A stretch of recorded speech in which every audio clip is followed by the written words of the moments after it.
session will come to order. We have a lot on our agenda today, so we'll go ahead and get started. First of all would be requests for bill introductions. Do we have any requests for bill introductions? Anyone other than Representative Gartner or Corbett? Seeing none, we will move on to our first agenda item for the day. The item of business is a hearing on House Bill 2421, and I would first turn to the revisor's office for an overview, please. Thank you, Mr. Chairman. House Bill 2421 would provide for several income tax changes. These changes would include modification for determining Kansas income, the election for Kansas itemized deductions, the expanding the eligibility of the expensing deduction and how the deduction is calculated. And lastly, the exemption of unemployment compensation income as a result of identity fraud.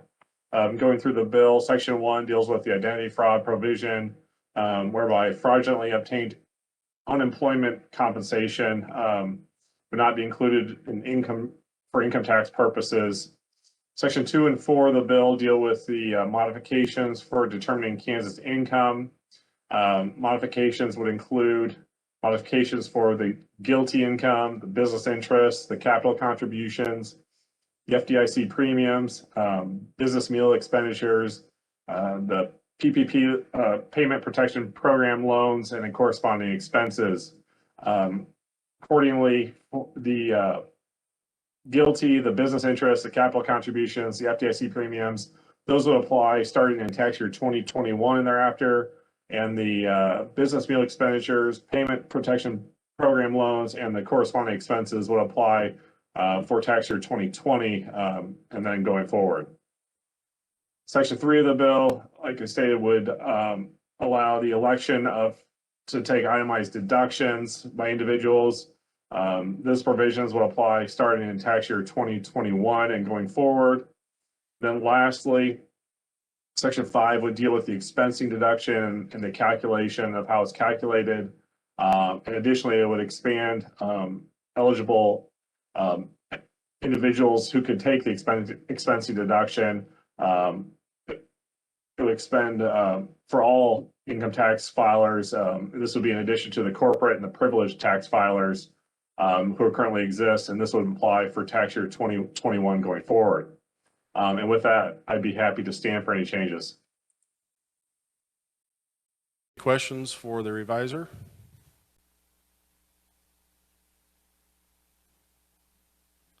Always try to remember to look online. Seeing none, thank you for that overview. And I would next turn to Department of Revenue if they wish to review the fiscal note on House Bill 2421. Yes, Mr. Chairman and members of the committee, this is Kathleen Smith with the Kansas Department of Revenue. House Bill 2421 would decrease state general fund revenues by a minimum of $118.8 million in fiscal year 2022, $125.6 million in fiscal year 2023, and $130.5 million in fiscal year 2024. To obtain our estimates, a lot of these provisions are due to changes that were made in the Tax Cut and Jobs Act. So we reviewed that information in the Joint Committee on Taxation's estimates on those. So our estimates for the disallowed business interest, the GILTI, the capital contributions, and the FDIC are all based upon the Joint Committee on Taxation's estimates from the Tax Cut and Jobs Act. The meal expenditures was, there was a change made in the Consolidated Appropriations Act of 2021. There was also a Joint Committee on Taxation estimate on that, and so our estimates for Kansas were based on that. For the itemized deductions, we did do a simulation based upon 2017 returns to determine what the impact would be, because the standard deduction did increase at the federal level for tax year 18 and forward. So 17 is our base, and then we determined the fiscal impact based upon that for our itemized deductions. We found that approximately, or probably a little less than 200,000 of our Kansas taxpayers would be able to qualify for the itemized deductions, able to switch to these itemized deductions. On the expensing deduction, we were able to look at returns as well. And based upon that, we've got a positive 2.3 million impact on the expensing deduction. A couple of things I just wanted to point out that we may have questions on, specifically on with regards to the GILTI. On page 10 of the bill, it does say that for individuals that they will be able to subtract out their GILTI income before any deductions, whereas corporations are taking their income and subtracting out their deductions in order to get the net effect on the Kansas return. Individuals that would have GILTI income would be able to subtract out the entire amount of the GILTI income before any deductions. So there might be a little bit of a disparity there, unless I'm reading the bill incorrectly. On the on page 10 again, on the Paycheck Protection Program, this is for the CARES Act only. So those amounts that are not forgiven at the federal level, we're trying to estimate those for Kansas purposes. Again, it only includes the CARES Act PPP loans. It does not include the Consolidated Appropriations Act PPP loans. Okay, with regards to those loans that are not forgiven, we don't have an estimate at this time for those amounts. The SBA is beginning to come out with some information with regards to those amounts that have not been forgiven, but it's still too small of a sample to even make a determination as to what that impact would be for Kansas purposes. And then we also do not have, we were not able to estimate on page 10 again, 29, it looks like, beginning of line 18, we weren't able to estimate those deductions or those expenses that are not going to be allowed as a deduction in determining the federal adjusted gross income. So we didn't have any information for that purpose to provide any estimate for Kansas purposes. Let me look here if there's anything else. I think that's all I have at this time, but I would stand for questions if anyone would have any. Thank you, Kathleen. Committee, any questions? Representative Sanders. Thank you, Mr. Chairman. So now, did I understand you to say that you believe that 200,000 Kansans would qualify for these deductions? That is correct, Representative. What we're finding is that there are 200,000 or a little bit less than 200,000 taxpayers that would be able to itemize on their Kansas return if this were put into place. So is your fiscal note based on all 200,000 who could qualify would take advantage of it? That is correct. Yes. Thank you. Representative Helgerson. Thank you. If the grants, the PPP program, if they're forgivable loans, my memory is that the feds were passing some kind of a language at the end of last year that made it tax exempt. Did they pass that, and how does it currently apply for Kansas businesses that receive the money? Representative, they did pass that, and it would flow through to the Kansas return. And this bill does not address any of those expenses on those PPP loans that are allowed to be deductible at the federal level. So there will be an impact for Kansas based upon that. We do not have an impact at this time. So the PPP loans that were given from the feds to small businesses or to large businesses here, is that counted as income currently, since it was forgivable loans? it is not considered as income at the federal level, and so therefore then it would not be considered as income at the Kansas level. Okay.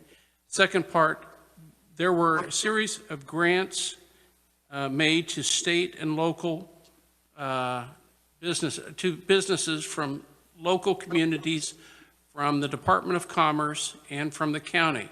Are those counted as income to those businesses, or are those exempted also? And is that through, which act is that?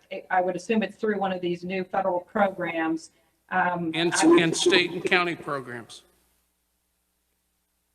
Okay, CARES- I would have to do some research on that. If it would be income at the federal level, then it's going to be income at the state level. So I'd have to do the research to determine if it would be subject to federal. If you could, I think it was CARES money that came through both to the Department of Commerce and to local counties and cities, and then was awarded out to small businesses as grants. And what I'm wondering is whether or not that's taxable under state and federal law now. If you could do some checking, thank you. Sure. Next question is Representative Gartner.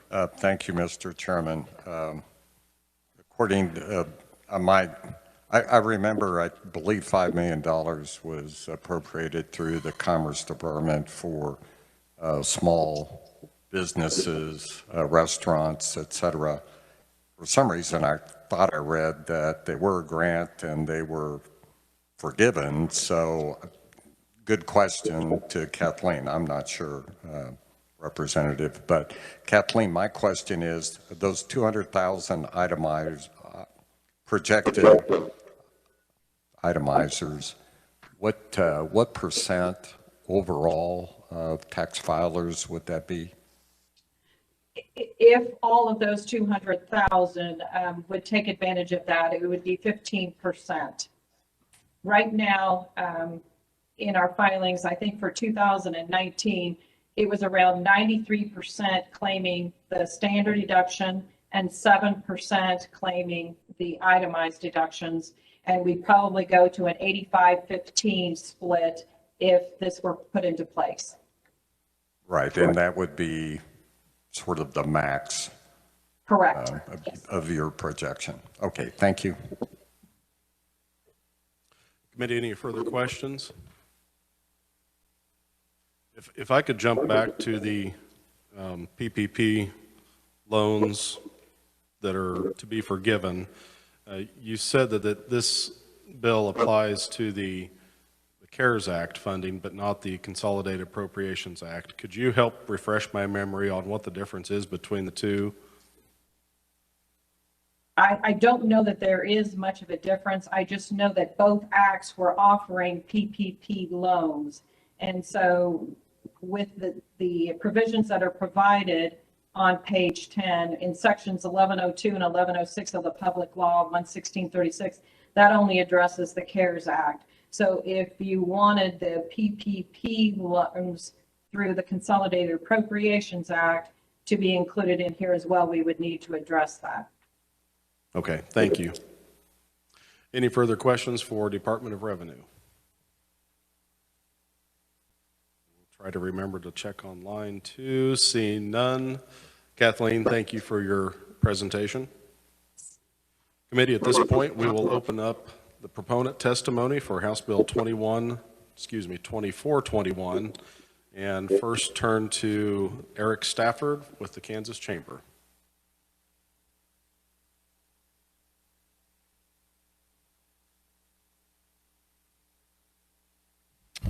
Good afternoon, Mr. Chairman and committee members. Eric Stafford with the Kansas Chamber of Commerce here to speak in support of House Bill 2421, talking about a subject that we have brought to the legislature since the spring of 2018. For the freshmen on the committee, 2018, Governor Collier was no longer lieutenant governor, but sitting governor after Governor Brownback took a post in Washington, D.C. And We knew the Tax Cuts and Jobs Act would have implications, but we really didn't know what. And the legislature adjourned 1st of April, and that's when we started hearing from our members, their tax folks, national tax organizations, on what states need to do. And it varied because not every state needed to do anything or needed to do something. Kansas, being a rolling conformity state, needed to do something. What in the Tax Cuts and Jobs Act should not become part of the state's base? That was the question and the analysis. So it took them a few months. And so timing was that such, maybe a week after first adjournment, we started getting these phone calls and had to ramp up what our strategy would be during veto session. So started meeting with House and Senate leadership, the governor's office, House and Senate tax chairs, and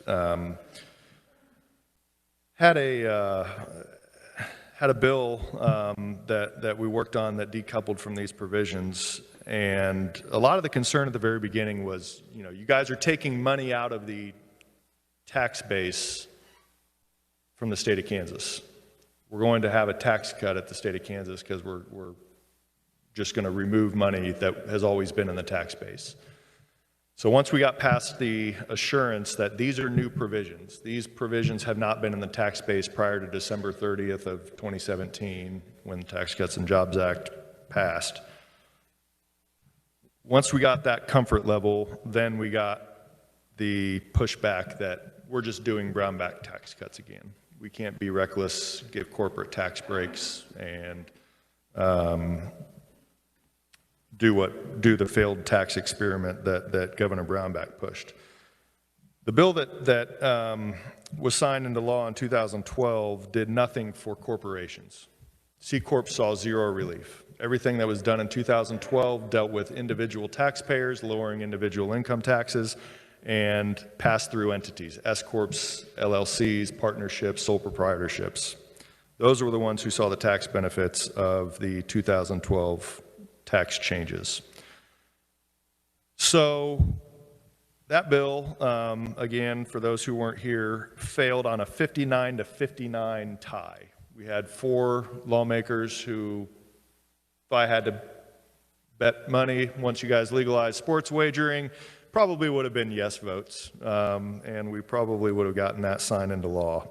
But God bless it for job security, I guess. Here we are in 2021 with a similar bill, trying to do the exact same thing. So all that said, really, you guys had an informational briefing from some gentlemen from Ernst & Young that talked about what is guilty, what do these provisions mean. His focus really was on guilty. There's some other provisions in here that were base broadening provisions. So you often hear in tax policy, let's broaden the base and lower the rates. That's what they did federally. They created this new guilty global intangible low tax income. That is a new tax when you operate in a low tax jurisdiction to ensure that you're paying at least a minimum amount of corporate income tax for your foreign operations. And it's important to state that because Kansas has never taxed foreign income. We tax foreign dividends, but we've never taxed foreign income. This is now taxing foreign income. We're 3 years into it, and our bill in 2019 that we pushed was retroactive. We went back to 2018 tax year and couldn't get it. The governor vetoed it, couldn't override the governor. So in our effort to show compromise, we gave up the 965 repatriation provision that dealt with 30 years of historical foreign earned income, and we gave up the retroactive nature of the bill.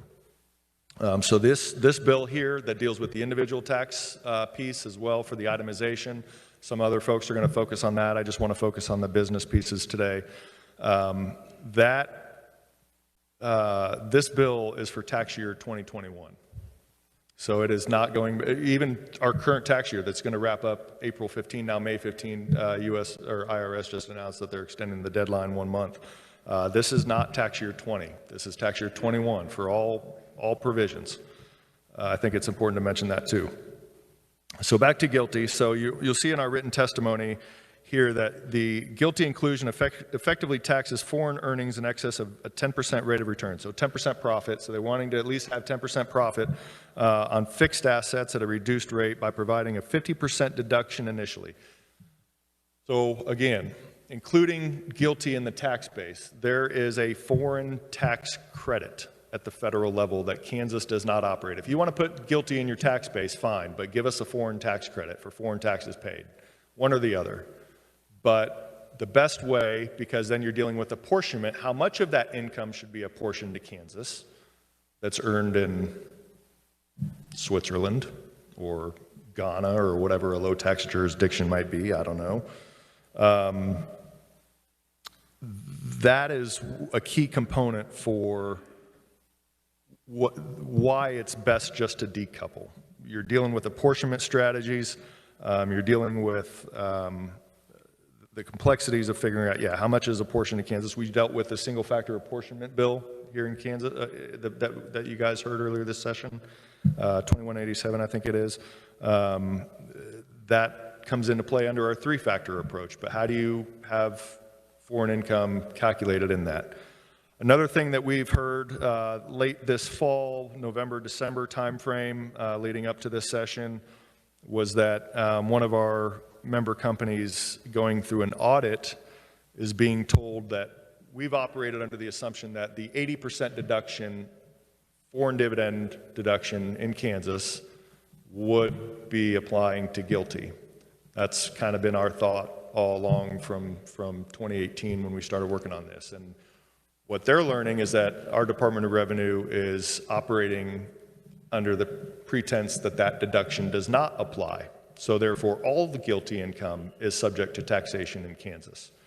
Again, how do you apportion that? Is that fair? We have members that will be paying more GILTI tax to the state of Kansas than they are at the federal level, when this is a federal provision to lower the corporate rate.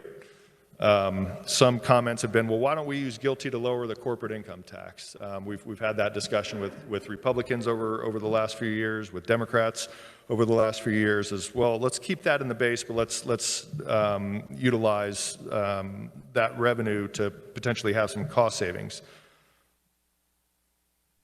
The people who are paying GILTI, which is the minimum or the exception of corporate taxpayers, would then subsidize the tax relief for everybody else who's not. So they're pretty strong of take it out of the base. We can talk about broadening the base in other ways, but offering tax relief at the backs of the companies that are operating internationally it's their preference to take it out of the base. And just frankly, from a fairness issue, Kansas should not have access to taxation of foreign earned income. I mean, again, that's the differentiating factor. We've never taxed that income before. We've taxed dividends, but not income. You have no right to tax money earned overseas from those companies and their operations, from their subsidiaries. If you look at our written testimony, I think this is important to point out. You'll see the growth of states and written in our written comments. Let me find it here. I think the number is 6 states are proactively taxing GILTI. Kansas being one of them. So it's roughly half of the states have proactively decoupled. Some other states have provisions in place that have just effectively taking it out of the base anyway. Only 6 states explicitly tax GILTI. Those are the red states: Utah, Montana, Idaho, Oregon. Utah and Nebraska are working on bills. They were working on bills last year. They got lost due to COVID, same as us. They're working on them again. So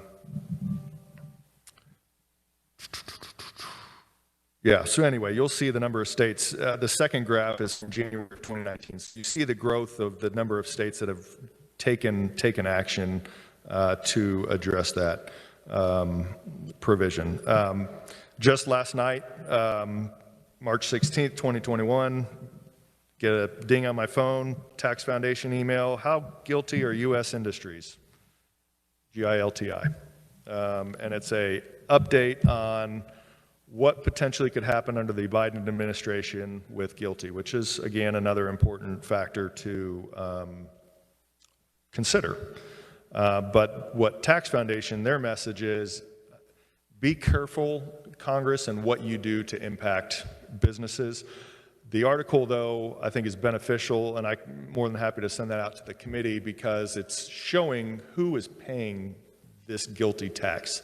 It's largely manufacturing. Manufacturing takes a significant hit on this. So in 2019, when we were working on this, had a bunch of member companies come up and testify.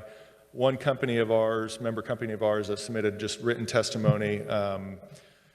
They're a 150, 200 employee manufacturing company based in Wichita that chose to open up a expansion of their facilities in Mexico. And they're subject to GILTI based on the Tax Cuts and Jobs Act. And they were there saying, hey, we're going to get dinged by this thing. So a lot of the talk is about multinational corporations and kind of under the tone and pretense that they're bad and evil and they need to pay their fair share. But, you know, you think of the companies that I know from our membership that are engaged in this issue, and I would guess that they're probably employing 30,000, 40,000 Kansans, many of them in your districts. That's nothing to shake at. They chose to be here. They chose to produce the COVID vaccine in McPherson, Kansas. So I would argue and ask that the legislature not penalize those companies for choosing to be here, that we treat them fairly, take these provisions out of the tax base that should not have been included. One other piece I would like to mention is there's a provision that was brought up recently, came to everybody's attention under the Democrat-controlled Congress. They put a provision in the bill, probably a shot at red states, to say that you cannot reduce taxes and use money from this American Recovery Act directly or indirectly to reduce your taxes in your state. So if you want to take our money, you're not going to cut taxes. One, there's a large constitutional question that likely is going to be challenged at some point by people who are way smarter than me. But two, I would argue that this is not a tax cut. We are fighting off an unintended tax increase by no action of you all. You all didn't vote to do this. You all didn't vote to put GILTI in the tax base. It happened because rolling conformity is easiest for the administrative side for the Department of Revenue and for Kansas taxpayers. That is the legislative choice that you all made way back to be a rolling conformity state. So we are not cutting taxes here. I would make the argument that taking this revenue out of the revenue stream is only returning the money back to the taxpayers that shouldn't have been in place in the first place. So I think there is, I am anticipating that will be mentioned at some point if we're fortunate enough to get this bill moving, and if there's debate on the floor or op-eds in the newspapers or hashtag ks.leg on what people might say. But I think it's important to focus on the fact that this is not a tax cut. We are not lowering rates. This is not what happened in 2012. It is simply decoupling from those key provisions. So the horse is dead, Mr. Chairman. I'm happy to answer any questions at the appropriate time. Thank you, Mr. Stafford. We do have several other conferees, so we will move on to conferees. Committee, I am keeping the list. I've got several names, so we will start those questions when we get finished with the proponent testimony. Thank you. Next, I'd welcome to committee Elizabeth Patton with Americans for Prosperity.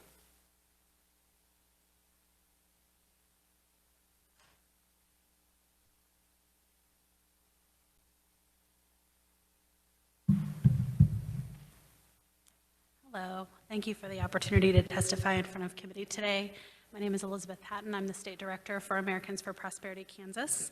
I will try not to be too redundant with my fellow conferees. I know there are a lot of folks who have things they want to share today, but I just want to point out a few things for the committee. We really believe that to prosper post-pandemic, we should enhance rather than continue to undermine the benefits of federal tax reform.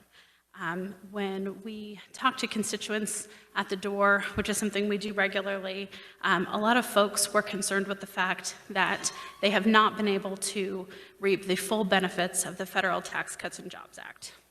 Unfortunately, in Kansas, and as you've heard before, a lot of Kansans saw a tax decrease on the federal level, and then they saw a tax increase on the state level. Kansas is one of the last states who is having the full benefit of the Tax Cuts and Jobs Act in 2017, and we think it's way past time to make sure that we are able to see that full benefit here in the state. As a previous conferee mentioned, we also do not believe that this is a tax cut. We believe this is stopping a tax increase once and for all, something that actually has passed this legislative body in various forms multiple times over the past few years.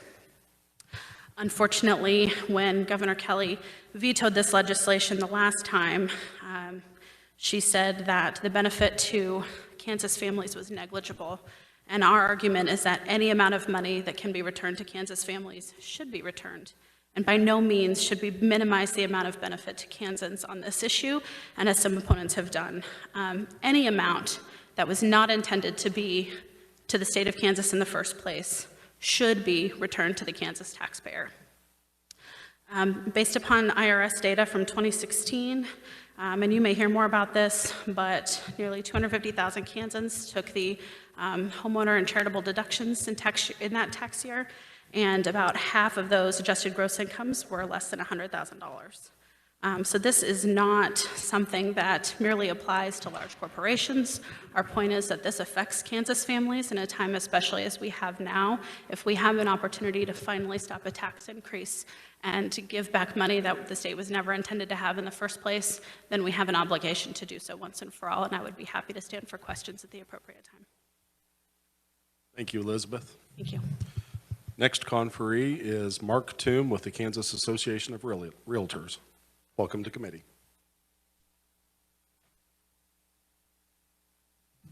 Mr. Chairman, members of the committee, thanks for the opportunity to provide testimony today. My name is Mark Toom. I'm the Vice President of Governmental Affairs for the Kansas Association of Realtors. The itemized deduction portion is where I'll kind of focus my remarks, included in Section 3. It's also included in Section 3 in the other bill that you'll be hearing today.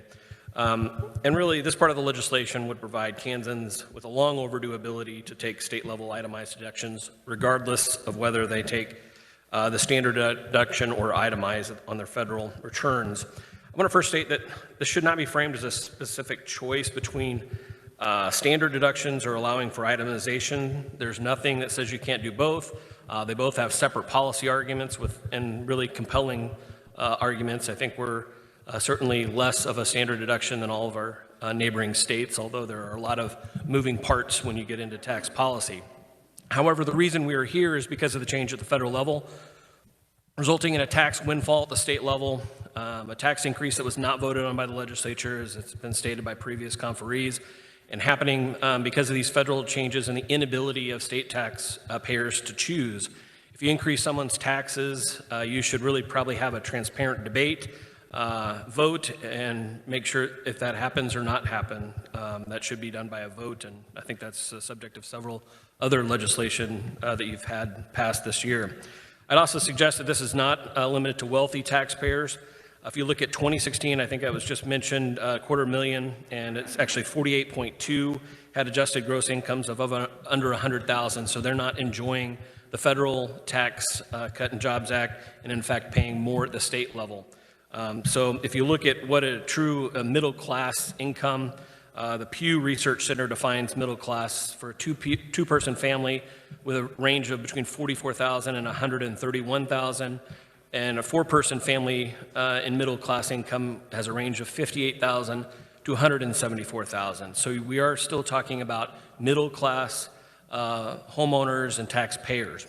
And Kansas has a long and recognized the home ownership as a preferred place in Kansas tax policy, and this change is needed because of that doubling of that standard deduction. This fundamentally reduced the value of the mortgage interest and property tax deductions as a tax incentive, with really creating no real incentive for homeownership or really a difference between those that rent and those that own. So we should be encouraging home ownership, and I think that this legislation does just that. And with that, I'll stand for questions at the appropriate time. Thank you, Mark. Committee, that is all I have for oral testimony. Or is there anyone else wishing to appear as an opponent or a proponent on House Bill 2421? If not, at this time, I will open it up for questions, and the first on my list is Representative Helgerson. Mr. Stafford, do you have a moment? I think with guilty, you've said that it's an unintended tax increase that the feds caused, correct? Just due That's a to, trick question. yes, just due to tax structure, yeah, unintended tax increase. I haven't looked at what the feds are going to propose, but isn't it likely they're going to reverse those changes? And when they reverse, the guilty benefit will suddenly be dried up? Sure. Well, then if you decouple, then it doesn't matter.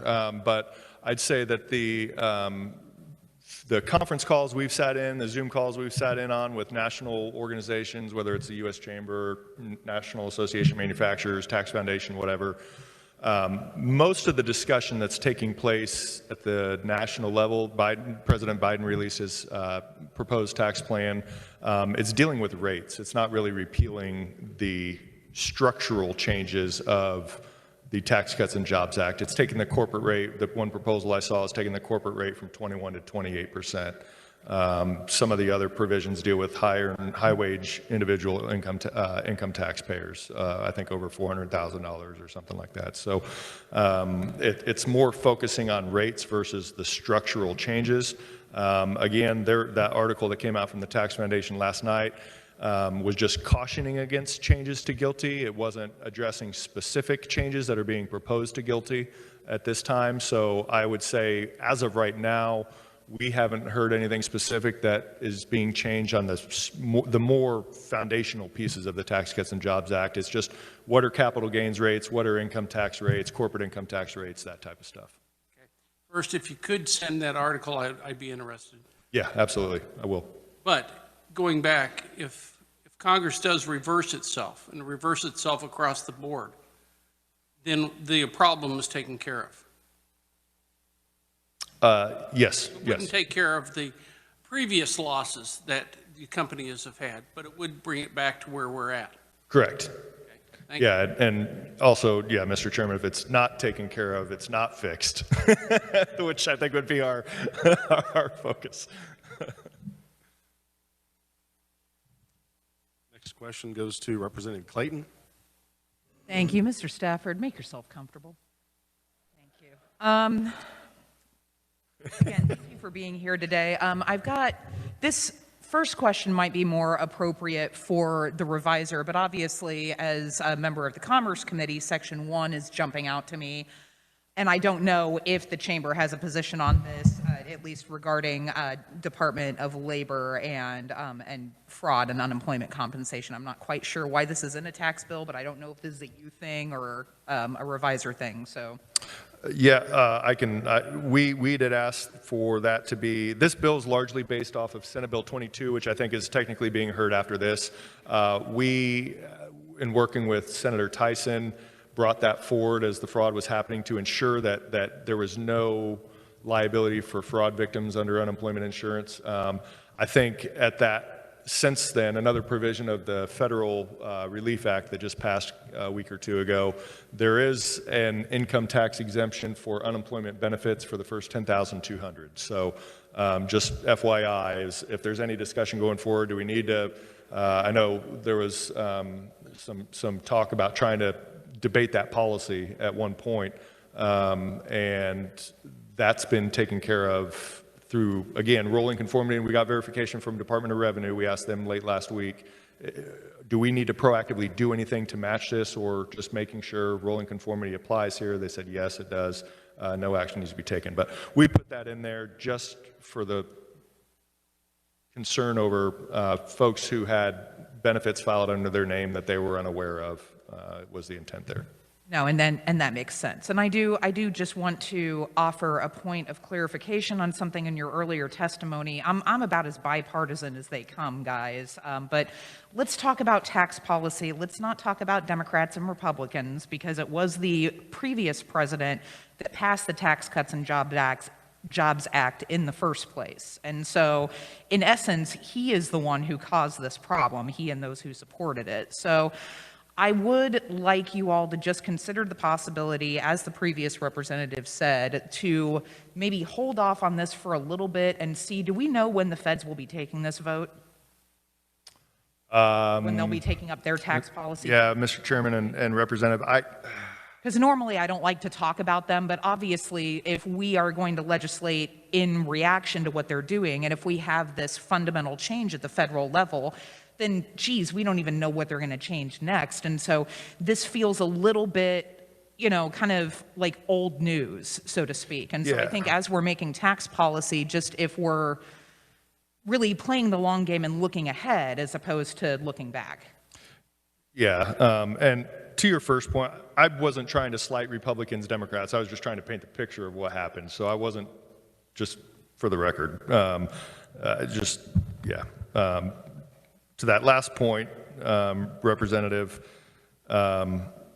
sure, we could wait. I don't know the date. I'll try to get some, to Representative Helgerson's point about getting that article sent out, I'll get that taken care of tonight for you all.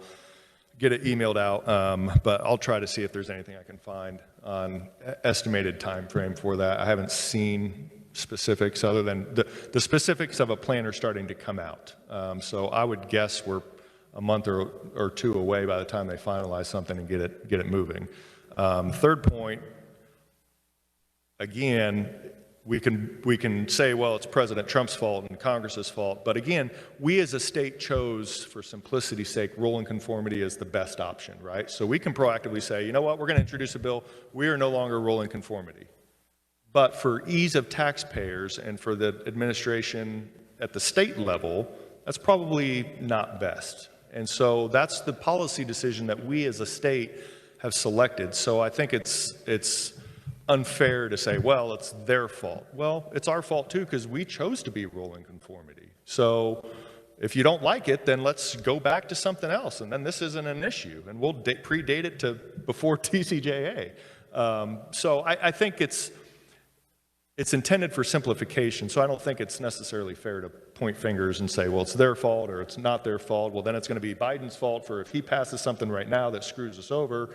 I don't think we can operate that way. We have to look at the whole picture and say, okay. And that's why, I mean, there are selected pieces here that are being removed from the tax base, I think.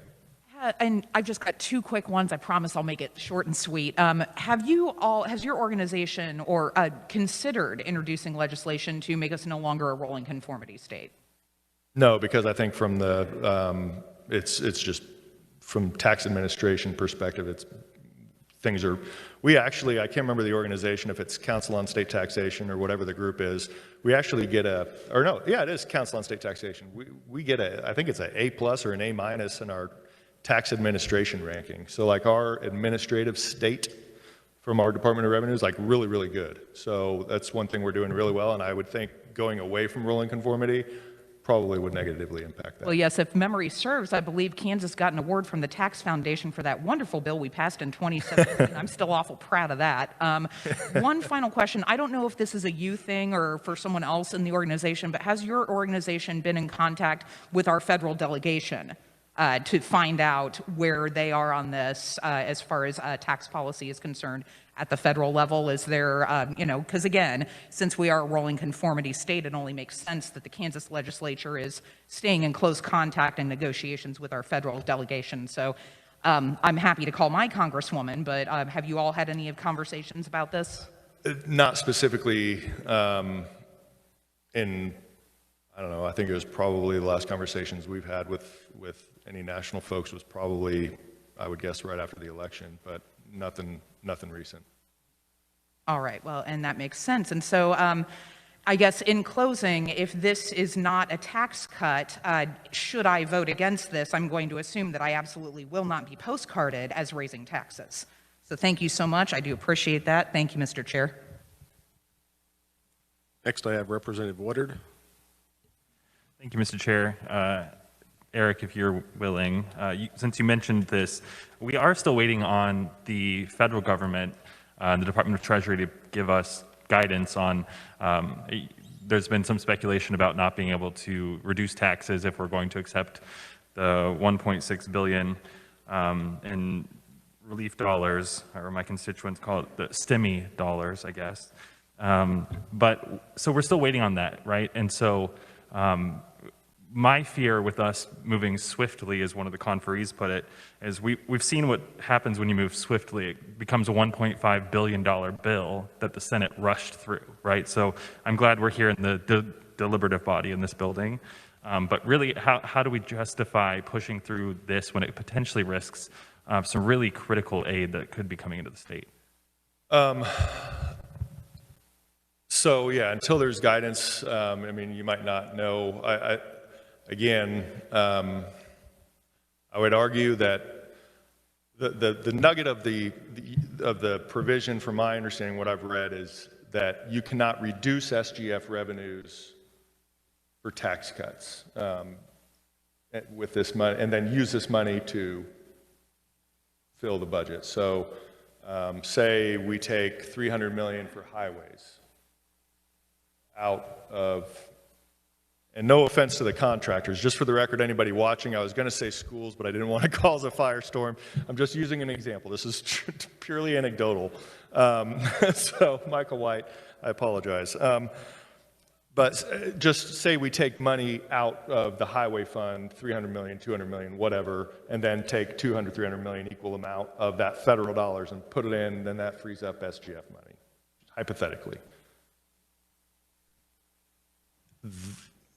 Second article I'll send you from Tax Foundation is giving these types of hypotheticals. I think they think that would be allowed, right? Because you're not just flat saying, we're going to take the individual income tax rate from 5 to 3%. That, I think, is what clearly would be a violation of congressional intent to do that, to say, we're going to lop off 2 percentage points, 1 percentage point, whatever, of corporate income tax, individual sales tax, and plug SGF shortfalls with that. So where you get gray is where we have this bill that costs, I think the fiscal note's $120 million, which I hope you guys would appreciate. Responsible, not retroactive, limiting our application here to limit that fiscal note. We had $90 million excess revenue in January, $20 million in excess revenue over estimates in February. That's $110 million. You got $35 million, $40 million of internet sales tax money. I make the case to Congress our bill's paid for through current revenues, not through reductions in SGF. Does the bill cost money?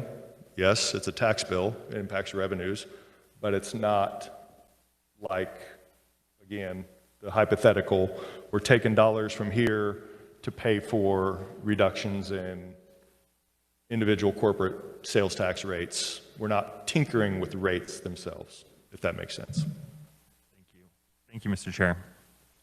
Thank you. And if I can follow up a little bit with that, I've been in communication with our federal congressmen and congresswomen on what that impact is, because it's not just the big fiscal note stuff. If we can't make any tax cuts, that means we technically need to probably just pack up and go home as tax committee, because anything with a fiscal impact to state general fund could be considered a tax cut.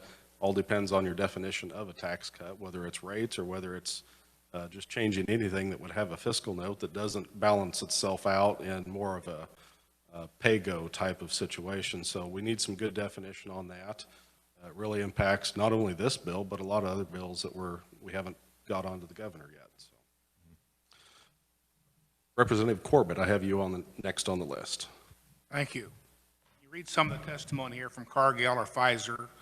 Most people probably don't realize that your multinational companies chose to come here. They don't necessarily have to have a big footprint in this state.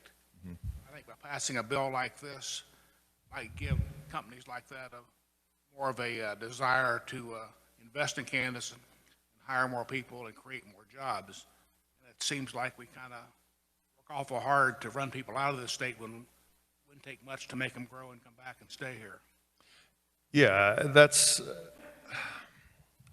probably my, if you guys don't want to support the tax policy, that's one thing. There is no guarantee for success. Cargill did not become Cargill of 25,000 employees or however many they have worldwide, probably more than that, overnight. They grew, they acquired, they were successful, they had a great business model, and they, as Representative Corbett said, chose to invest here. Same with Pfizer, same with Spirit Aerosystems. But there are factors at play that drive their decisions. And when Spirit has a plant in South Carolina that doesn't tax guilty, that has energy rates that are 30% less than what they are here in the United States or in Kansas, and they're bidding for that project for their South Carolina plant and Oklahoma and Kansas, it's all an internal company bid. And those factors matter on where they're going to make those investments.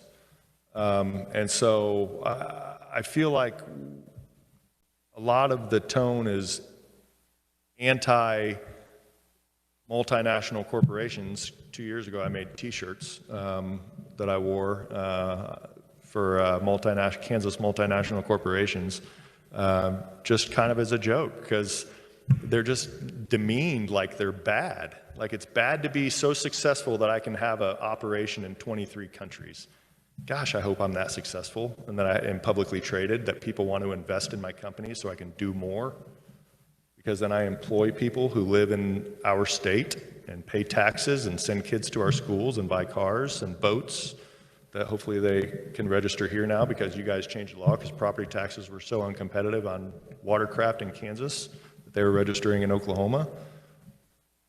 It all matters. It all matters. It's all part of a capitalist system that has proven to be the best system ever, but we have to have a competitive environment to grow. I mean, our 50 years of mediocrity, that's not Governor Kelly's fault. It's not Sam Brownback's fault. We've just been mediocre, and we got to change. We got to think of ways to do things differently. And there's always a reason why we can't do something to help our state grow. Anyway, that was a big soapbox. Sorry. Didn't mean to make you mad, Representative. Representative Wassinger. Thank you, Mr. Chair. I believe 3 years ago you gave us a fiscal note on how much, when the tax changes came in, how much money did the state of Kansas take from these companies, from taxpayers, that they got in addition that we really should not have taken to begin with. So do you remember what those numbers are? I don't collectively. I mean, if we're looking at it was hard because guilty, 163J, repatriation, those were all difficult for Department of Revenue to quantify because they were new. They hadn't been in the tax base before, and I think the department probably has a pretty good idea now. I think your fiscal note's showing a pretty good, roughly $30 million a year for each of the two corporate provisions, so you're looking at $60 million, but I mean, this bill here alone, annually, $120 million, so times 3-4 years, you know, you're looking at $300-400 million of corporate and individual taxpayer dollars. And two, I mean, that's another point that frustrating is, you know, this big corporate tax break bill. It's like, okay, well, you know, the Senate Bill 22, when it came out of committee, out of the $170 million fiscal note, when it came out of committee, gosh, 110 of it was for individuals, 60 of it was for corporations. So, and I think that was because it was the individual itemization was effective tax year 20. So the way they drafted the fiscal note, it had those two tax years, 20 and 21, lumped together. But the bulk of the savings was for the individual side on itemization. So yeah, it's a lot. Thank you. Thank you, Mr. Chair. Thank you. In committee, I would move on to direct your attention to our written-only opponent testimony from Dawn Brown with Cargill and Alex Orrell from the Kansas Bankers Association. This time, I'd like to move on to the opponent testimony. And first on the list, I have Sister Therese Bangert with Sisters of Charity of Leavenworth. Are you joining us virtually? You are here. Welcome to committee. First time in the Capitol since COVID. Welcome to committee. I like to see people's faces. So I won't be as long as Eric, but I claim my soapbox for those people who aren't in the 200,000 that qualify for the deductions. And I think you should talk to leadership about having tax at 3:30 in the afternoon. That's kind of a long, I mean, I don't think it's a very good time of day, but anyway. But happy St. Patrick's Day. I want to begin with the blessing. May you have the hindsight to know where you're going. Pardon me. May you have the hindsight to know where you've been, the foresight to know where you're going, and the insight to know when you're going too far. I was raised on a farm in Nebraska, and I understand that only Chairman Smith and Representative Blex enjoy that blessing of farming with me. I am always delighted when I can go home for the harvest and ride with my brothers and nephew in the combine, the semi-trucks, and the auger wagon tractor. Last year, when I was there, we were harvesting a corn patch close to a pretty remote road, and the semi was parked along the road. When the auger wagon needed to be dumped, it was taken to the road. This meant the road was blocked for a few minutes. Well, a car came along, an out-of-state license. As the woman waited impatiently, she yelled, "You farmers think you own the roads." My brother said he was startled. Most people in rural communities know that at harvest time, you may get slowed down a bit by any vehicle pertaining to the harvest. In retrospect, he said, "I wish I had shouted back, if you would pay $30,000 in land taxes, then you could block the road for 5 minutes too." I would note that my brother is not a big landowner. He considers those taxes the price of doing business. I have some hindsight on taxes in Kansas. I've advocated in the legislative body since 1987. I have watched over and over the contentious issue that taxes become. It seems to me that it's easy to say, we will cut taxes. That's what our constituents want. But when snow needs to be removed, a fire needs to be put out, an ambulance is needed, or a family in poverty needs food and housing, or abused children need care, people want these services. Some of you were not here not so many years back when taxes were cut drastically. That meant the resources to meet Kansas' governing obligations were cut drastically. Multiple policies were looked at to pump more resources into the budget. For example, fees were raised, and one year there was that $400 million borrowed with only interest paid for 10 years. Eventually, some courageous legislators restored resources so that those of you here now can even vaguely consider a tax cut. Our sisters landed in Leavenworth in 1858. Our 2016 mission statement reads, "Mindful of the fragility of the earth and the suffering of God's people, especially the poor and the marginalized, we commit ourselves to address these critical needs and their systemic causes." Throughout the decades, we have done that, many, many times in partnership with government resources. The struggle for basic family needs by parents is not unfamiliar to us. We believe in valuing them both, and in valuing parents and families. The need for renewed infrastructure is not new to us. Our pioneer sisters built hospitals. Our sisters who minister with the homeless know the need for medical treatment, mental health treatment, and job training. In fact, just reading Monday morning's Kansas City Star, which I read each day, there was the earthquake in Wichita. Is somebody going to look at why that happened? And the domestic violence statistic from the KBI. In Kansas, every 23 minutes, there's an incident of domestic violence. You who make policy for the people of Kansas know these needs. You hear them all around these halls. In the old days, when people were freer to move around in here, I believe you know the need for policies that build up citizens of Kansas while making the tax system as fair as possible. I don't believe House Bill 2421 does this. I urge you not to give away the resources that will continue to give you choices for, among others, the school children and the retirees of Kansas. On this St. Patrick's Day, I leave you with my gratitude for hearing me, my promise of continued prayers for the policy journey ahead, and an Irish blessing.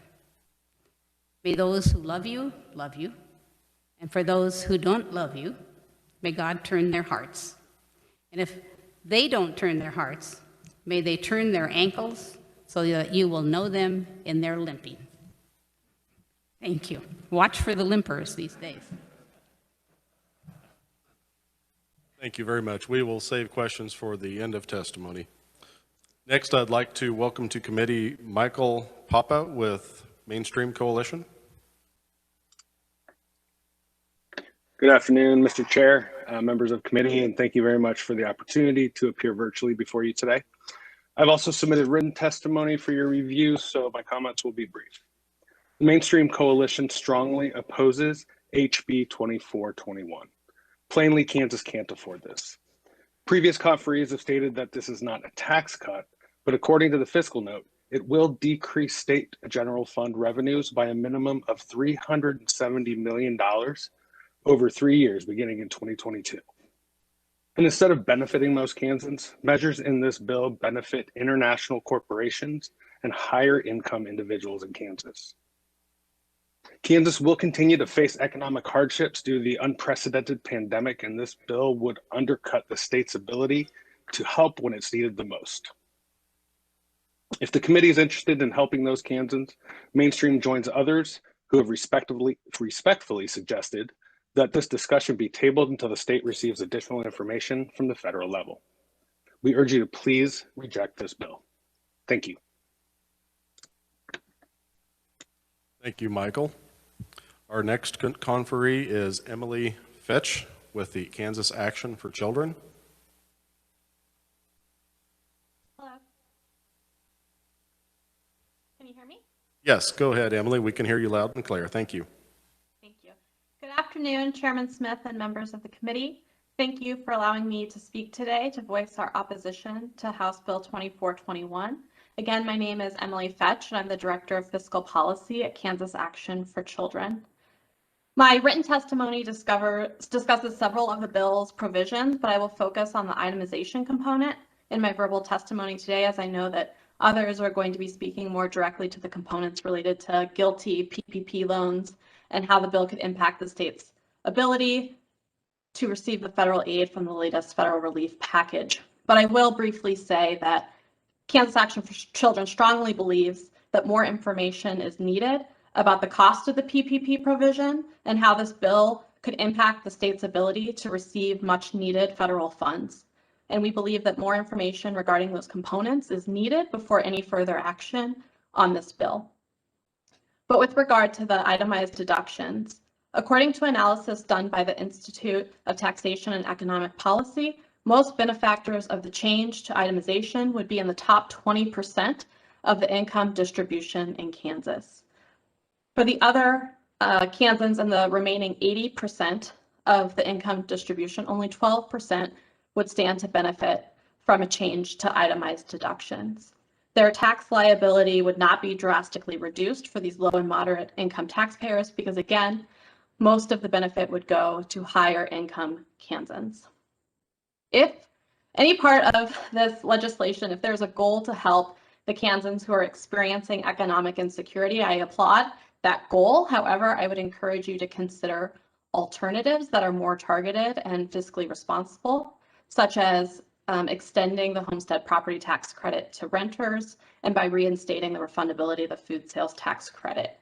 We know that it is low and moderate income Kansans who have been facing job insecurity, housing insecurity, and food insecurity, not only in the past year, but particularly in the past year, and that we believe that these families are the ones that should be the focus and the priority, not a tax change that's going to overwhelmingly benefit higher income Kansans and large corporations. Finally, I just want to speak quickly on Senate Bill 22 because I know that you're hearing that today, and just share that Kansas Action for Children also stands in opposition to Senate Bill 22, and we provided testimony in the Senate Tax Committee. We are concerned by the amendments that were added on the Senate floor, which dramatically increased the cost of the bill. And we think, like House Bill 2124, that it's not providing relief to the folks who need it most. And also we question whether the state can afford such legislation. Thank you for listening to why Kansas Action for Children opposes this bill. We are eager to work with you to find other solutions that help Kansans, but hopefully in a more targeted and fiscally responsible way. And with that, I'm happy to stand for questions at the appropriate time. Thank you. Thank you for your testimony. Our next conferee is Michael Mazarov with the Center on Budget and Policy Priorities. Michael, welcome to committee. Thank you. Thank you, Chair Smith, members of the committee. I'm Michael Mazarov, Center on Budget and Policy Priorities in Washington. The center is a nonprofit, nonpartisan policy research institute, and I work on state tax policy issues throughout the country. So thank you for the opportunity to testify today in opposition to HB 2421, and my comments will be limited to two provisions of the bill that are common with Senate Bill 22 as it stands now. So you can please view the testimony as also in opposition to SB 22. You have my written testimony, so I'll only hit the high points. My overriding point is that given the current difficult fiscal situation in which Kansas finds itself, it would be risky to move forward with either of these bills. I think that Kansas should remain fully coupled to the GILTI minimum tax on profits shifted out of the United States, as it has been for the last 3 years. And it should decouple from the recently expanded federal tax break for forgiven PPP loans, at least for the larger borrowers. I also want to address what you've already heard about, which is the very real possibility that the potential revenue loss from enacting these bills has just effectively doubled due to the enactment of the American Rescue Plan last week.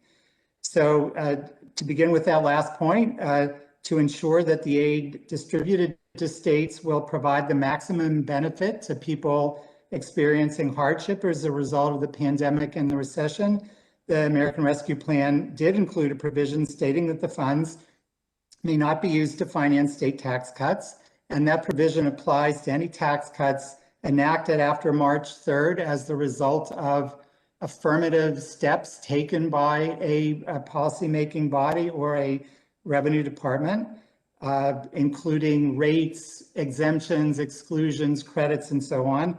It's true, we don't have guidance yet from the Treasury Department as to how it will interpret this prohibition, but nonetheless, there is a very real risk that should Kansas enact either of these bills, it will lose an additional $1 in federal aid for every $1 of tax reduction in the bills. So for this reason alone, I think these bills should not be moved forward until Treasury issues guidance and you can weigh this potential additional revenue loss against what you perceive to be the policy merits of the bills.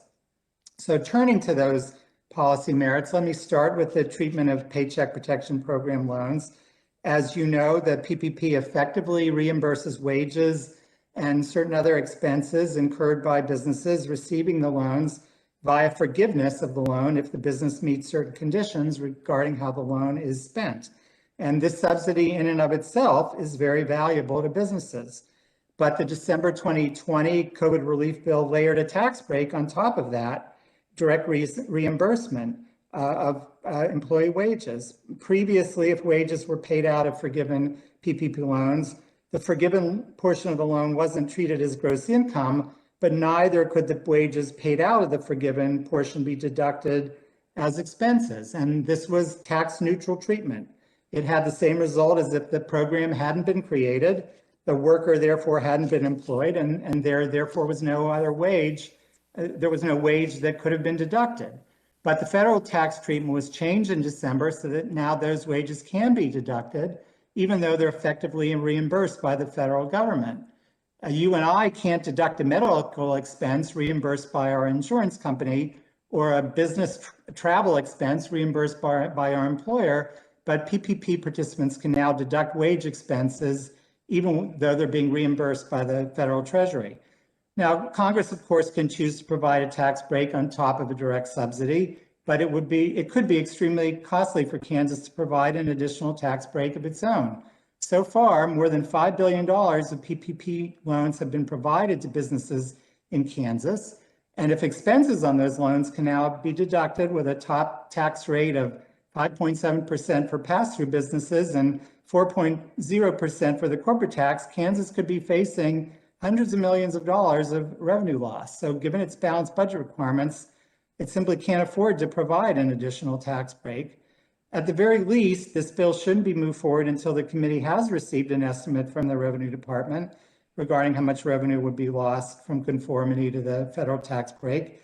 It's unfortunate the Revenue Department hasn't been able to provide such an estimate, apparently because it believes it can't predict how many PPP loans are likely to be forgiven. But the Small Business Administration has released data showing that of the substantial share of loans for which forgiveness has been applied, it's granted forgiveness in all but a tiny share of those loan applications. So let me turn to the Global Intangible Low Tax Income or GILTI provision. Kansas should retain its current level of conformity to this provision, which has now been in place for 3 years, with no evidence offered to suggest that it has harmed the state's economic competitiveness in any way. Kansas has long required Water's Edge combined reporting for its corporate income tax because it's understood that without that, corporations can easily shift profits into subsidiaries in low or no tax states. But Kansas remains vulnerable to the same kinds of income shifting strategies when corporations use them to shift profits internationally. And such shifting remains an enormous problem, as detailed in a number of studies I cite in my written testimony. A very business-friendly Congress realized the seriousness of the international profit shifting problem by including GILTI in the 2017 tax overhaul. And in doing so, it provided Kansas with an opportunity to recoup a small portion of that revenue loss by conforming to the GILTI provision. And I think it would be imprudent for Kansas to now forego that opportunity by decoupling. So thank you again for the opportunity to testify, and I will be, of course, happy to stand for any questions. Michael, thank you for your testimony. Our next conferee is Haley Kotler with the Kansas Appleseed Center for Law and Justice. Thank you so much. Can you all hear me? Yes. Excellent. We're having some storms roll in here in Wichita and maybe an earthquake or two as well, so I apologize if I cut out. Good afternoon, Chairman Smith and members of the committee. Again, my name is Haley Kotler. I'm a campaign director at Kansas Appleseed Center for Law and Justice. We're a nonprofit, nonpartisan organization dedicated to the belief that Kansans working together can build a state full of thriving, inclusive, and just communities. Kansas Appleseed opposes House Bill 2421. As Kansans, our communities are what many of us hold dear, and COVID-19 has ravaged these communities and has revealed what we already know, and that is that too many Kansans were struggling before the pandemic, and even more will bear economic hardships for the years to come due to the impact that COVID has had on their lives. Here's really why I'm here today. I want you to know that hunger in Kansas is very real. 1 in 6 Kansans, that is 1 in 6 members of my community, of your communities, are food insecure. And that number is even higher among Kansas children. Many of the most recent estimates are showing that 1 in 4 Kansas children are without sustained access to healthy and nutritious meals in the context of the pandemic. We should all feel a very profound sense of urgency to pave the way for a stronger and more resilient state. We really believe that House Bill 2421 will only perpetuate our state's hunger crisis. We also know from past tax experiments that programs and services were drastically altered, creating a crisis in food assistance programs and the foster care system, as well as others. Now is truly the time for investment in Kansans and the programs that they need to thrive. We firmly believe that Kansans deserve sound fiscal policy that centers their needs and gives them every opportunity to create a hopeful future for themselves and their families. We strongly urge you all to oppose this legislation and instead potentially come together for Kansans who are hurting during this crisis that we found ourselves in. Thank you so much for your time and consideration on this important matter today, and I will stand for questions at the appropriate time. Haley, thank you very much for your testimony. Our last verbal conferee for opponent testimony, I'd like to welcome to committee Sean Gatewood with the KanCare Advocates Network. Welcome to committee.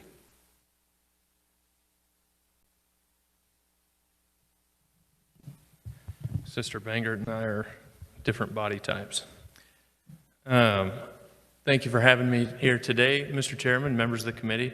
I'm Sean Gatewood. I represent the KanCare Advocates Network. The KanCare Advocates Network aims to represent all of those that are served by the current Kansas Medicaid system known as KanCare. Those are, they tend to be a lot of low-income children, pregnant moms, people with significant disabilities, and older Kansans.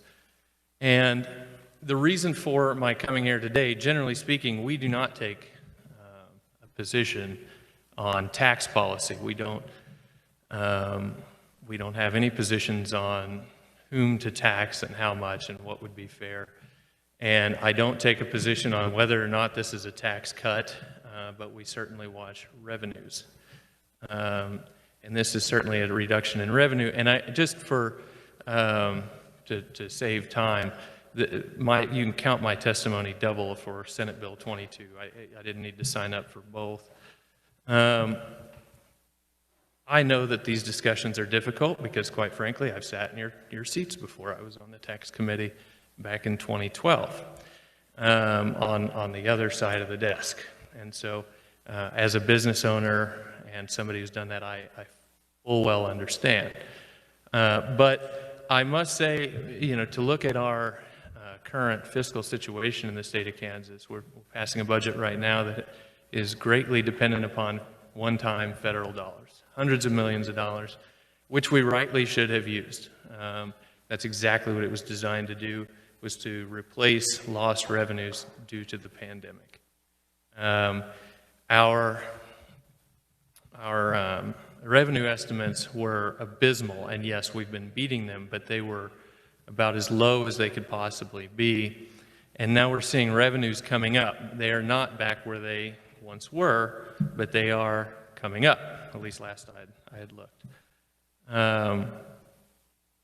My concern here is that in the out years, we pass something that reduces revenues, and then the one-time money goes away, and we are in an extra large hole. So thus far, my interest, the state Medicaid program, has been held harmless. I do believe that we need to make some significant investments there, and I'm concerned about the future as well, just being able to make those investments. In my testimony, you'll find kind of a list of programs. None of those programs have a partisan slant. They are very widely agreed upon, and I've always liked that they sort of refer to the revenues coming into the state as the people's money. You're absolutely right, and you have a great responsibility to adequately manage that. All of those programs that I've listed are very frequently cited, particularly when you have budget debates here, as things that we need to do better on. They are all listed as something that folks left, right, and center sort of coalesce and said, we should be doing these things. We should do better. So I want to talk about a couple of those. And one of them that's probably the most frequently cited is the waiting list for HCBS services for those with developmental and intellectual disabilities. So currently in the state of Kansas right now, if you're born with an intellectual disability, you will have services all the way up until the age of 18. You graduate high school and you sort of graduate to the couch. You'll sign up for services years in advance, and right now you have to wait 8, 9, 10 years to get those support services. And I should be very clear, these are all folks that, due to the severity of their disability, qualify, and the state would have to pay today if they wanted to just show up for institutional care. That is to say a nursing home or something like that, okay? And so right now we are putting them off 8, 9, 10 years right now.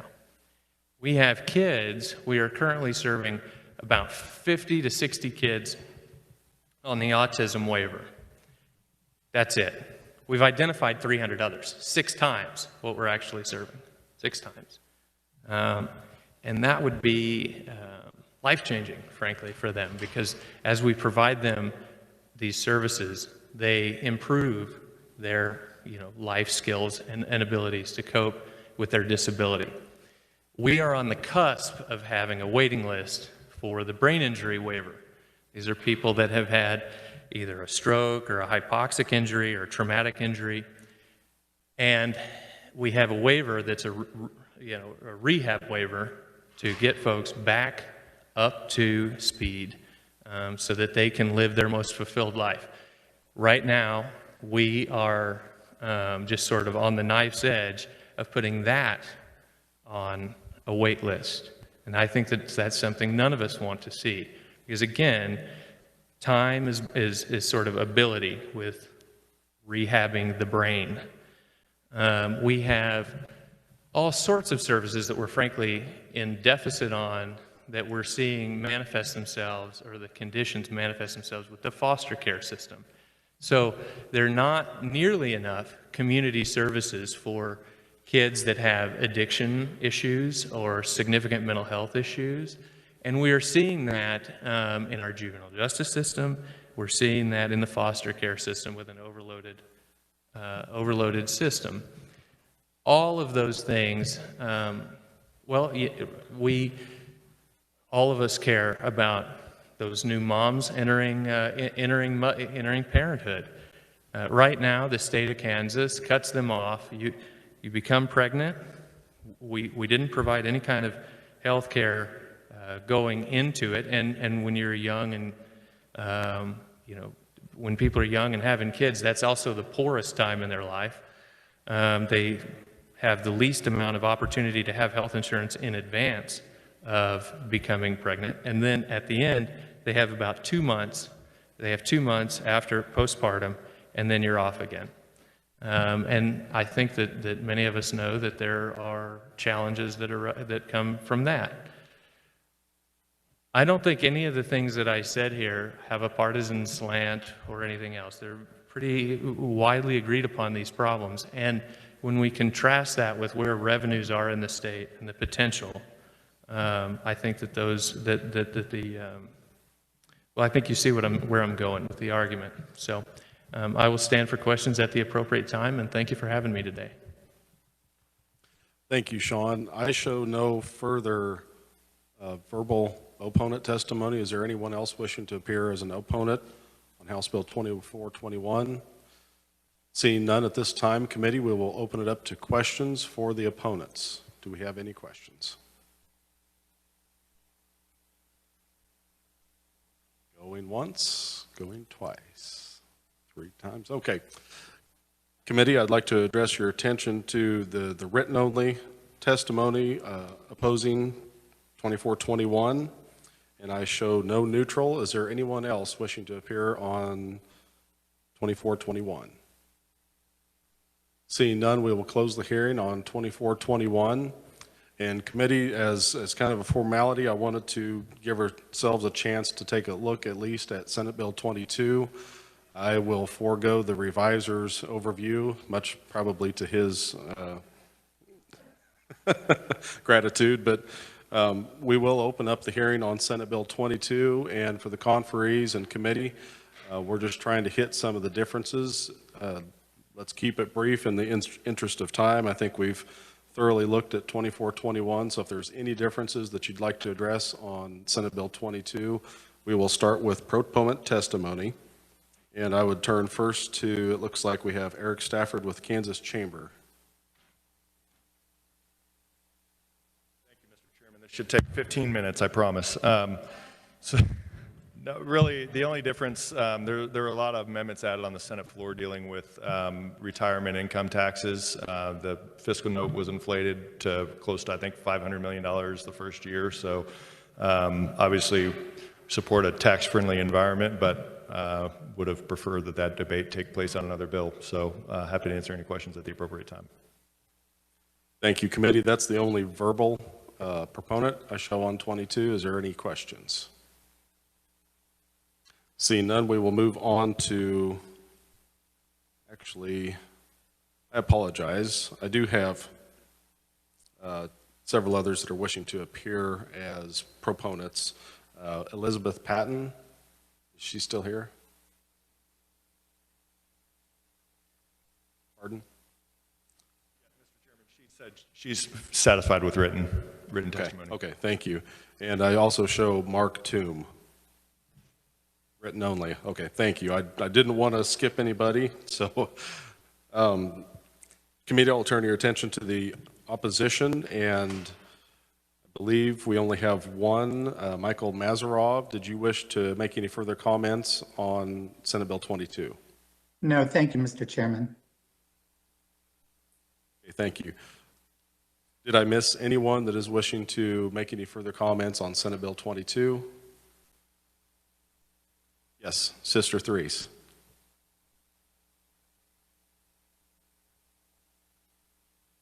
I just joined my opposition with my opposition to 2421. I'd appreciate it. Thank you. Yes, ma'am. Thank you. Committee, do we have any question for the conferees on Senate Bill 22? Seeing none, we will close the hearing, and my computer shows 4:59. We have made it before 5 o'clock.